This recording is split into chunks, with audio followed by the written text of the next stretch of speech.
These are really neat products. They can be mounted on the ceiling or on the wall, anywhere that there is a junction box for a light fixture. So I have removed a light fixture and I'm going to be installing this in the same hole where the light fixture was. So let's walk you through it.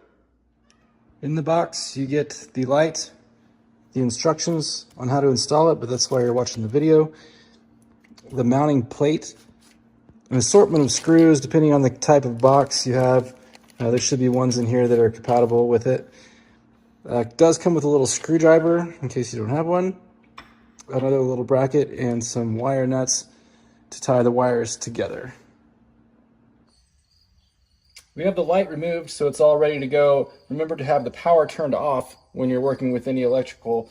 The power is off to this wire. The first piece that we're going to want to put on is this little metal bracket, and it's labeled on here front, so you want to put that out to the front. And I'm going to push these wires all the way to the side like so. And I'm going to screw this on. Now this will be the D, E, or F screws. Mine is fairly shallow in the wall here, so I'm going to use the D, these short ones.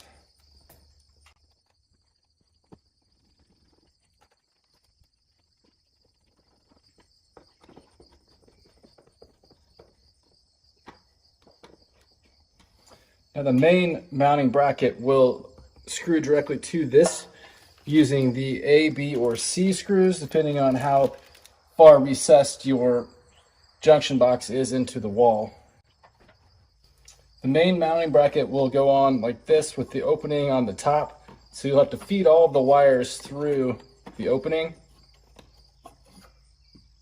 And then this will screw to that little bracket that you put on a second ago. I'm going to use the short screw, the A screw, because mine is fairly close to the wall here.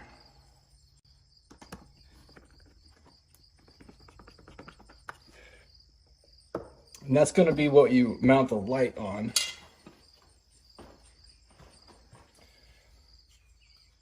When you're wiring up the light, Ring was really nice to put this little strap on here. And the strap hooks on right here, and then you don't have to hold the light while you're wiring it up. It'll just kind of hang there, and that's really nice. I like that feature.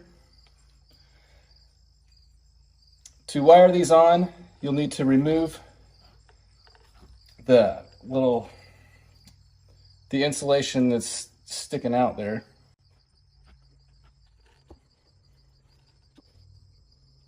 The wire comes pre-stripped, and they leave you with an awful lot of wire here. Your wire nut's not going to cover all of this if you just go to stick it on there.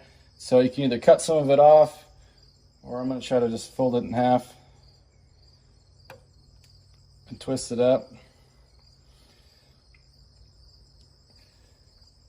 So once you have your wires all prepped, you'll need your wire nuts. It comes with some wire nuts, but they're kind of small, so I'm going to use some larger ones.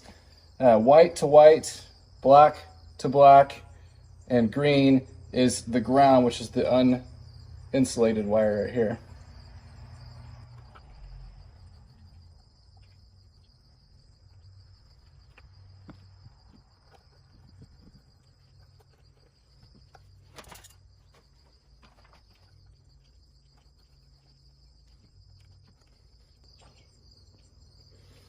Once all your wires are secure on there, this part can be kind of tricky because we're going to have to try to poke all the wires back up in here and get the light mounted up.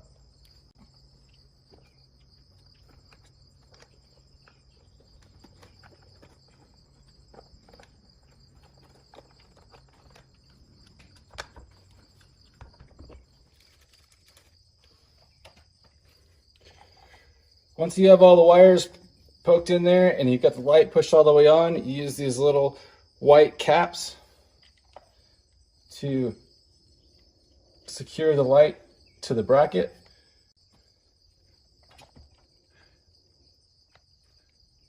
You want to get these as snug as you can get them.